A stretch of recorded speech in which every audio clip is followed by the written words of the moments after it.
কঠিন বাস্তবতা। আপনারা স্ক্রিনে একটা মানুষকে দেখছেন পলিথিনে গায়ে দিয়ে ঘুমিয়ে রয়েছে এই ঢাকা শহরে। এখন রাত 2টার সময়। এই সময়টাকে নিয়ন্ত্রণ করে আজকে আমি কথা বলতে চাচ্ছি। কারণ হচ্ছে এই মানুষগুলা ঢাকা শহরে জীবনের তাগিদে গ্রাম থেকে এসেছেন। এরা হচ্ছে ভাসমান মানুষ। মানুষ জীবনের জন্য জীবন যুদ্ধে বাস্তবতার সঙ্গে যখন যুদ্ধ করতে আসে তখন এমনটাই হয়ে যায়। যেই শহরে সারা রাত সারাদিন পরিশ্রম করে মানুষ, অথচ যখন দিন শেষে রাত্রে আসে তখন একটা মানুষের বিশ্রামের প্রয়োজন হয়।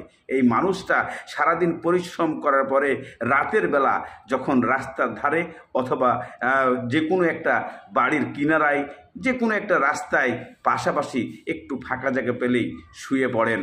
তখনই বিঘত ঘটায় সেই বৃষ্টি। যখন বৃষ্টি চলে আসে তখন তারা নিরুপায়, তবুও পলিথিন গায়ে দিয়ে তারা শুয়ে রয়েছে এই ওসিলায় যে জীবন যুদ্ধে হার না মানা এই মানুষগুলার প্রতি আমাদের সহানুভূতি ও কিছুই যায় আসে না।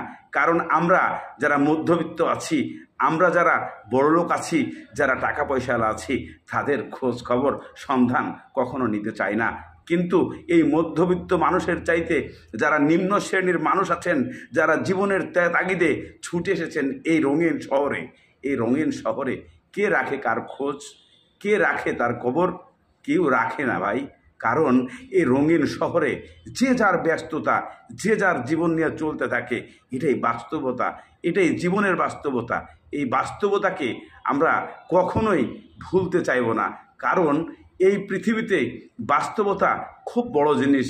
আপন পর কেউ কাছে আসবে না। এটাই বাস্তবতার সব অংশ, এটাই বাস্তবতার সব কিছু চিত্র। এই মানুষটাকে দেখলে হয়তো জীবনের কিছু স্মৃতি মনে পড়বে। কারণ আপনিও 20 বছর আগে যখন ঢাকা শহরে পা দিয়েছিলেন, কি আমি পা দিয়েছিলাম, তখন আমার জীবনটা কিভাবে গড়েছিল, আমার জীবনটাকে তৈরি করতে কত কষ্ট হয়েছিল।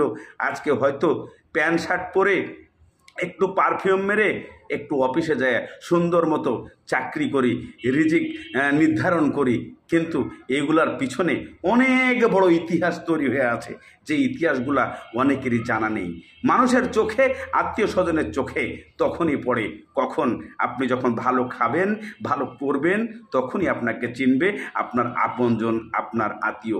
কিন্তু আপনাকে এই পর্যন্ত আসতে কতটা কষ্ট, কতটা যন্ত্রণা, কতটা ব্যথা ভোগ করতে হয়েছে, কতদিন না খেয়ে থাকতে হয়েছে, এই মানুষটাকে দেখলে পাওয়া যায়।